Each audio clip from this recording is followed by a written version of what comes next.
As explained by Newton in his laws of motion and gravitation, a body will always experience a force acting in a downward direction. Now, due to this force, the body will tend to accelerate in a downward direction. We call this acceleration of a free-falling object as acceleration due to gravity. Now, a lot of you might know that this value of acceleration due to gravity is 9.8 meter per second square. So, does that mean that any object will always fall with the same acceleration irrespective of its mass? Does it mean that if we take two balls of different masses, one made of cotton and small in size, and the other one is a bowling ball, and drop them from the same height, then they will reach the ground at the same instant? Well, the answer is yes. Hard to believe, is it? Some are definitely going to say that they have seen otherwise. The one condition for this claim to stay true is that there should be no other external forces acting on the falling objects. The people who claim that both the balls do not reach the ground at the same time ignore the fact that there is an air resistance force acting on the body, which tends to change the acceleration of this body. So, to ensure this theory, you will have to try it in a vacuum condition. Now, the second point of argument is different weight forces acting. Heavier objects will experience higher pull force in a downward direction, so the acceleration should also be more for the heavier mass, shouldn't it?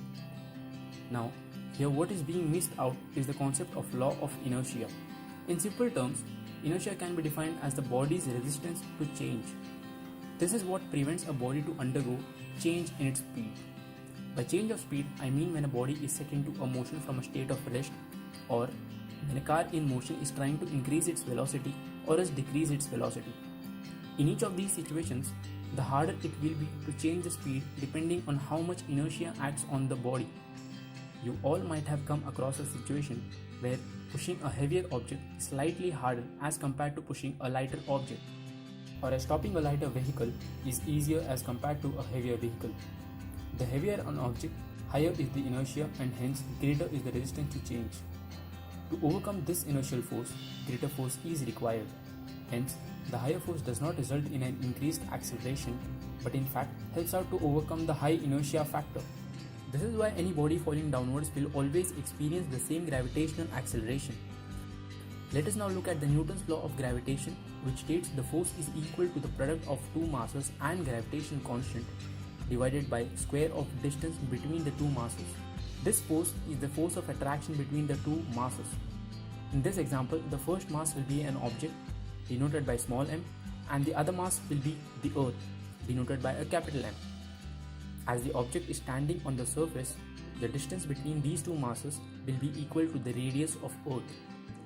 Also, as this force causes an acceleration of the object, it can be equated to product of its own mass times acceleration by Newton's second law.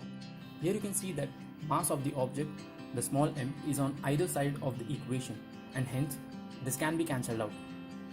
From this derived equation, you can now tell that the acceleration of a free-falling object on the surface of Earth is independent of its own mass. If you substitute the known value of mass and radius of Earth and the gravitation constant, the product is going to give you a value of 9.8 meter per second square. This is why we are so confident about the value of this acceleration due to gravity.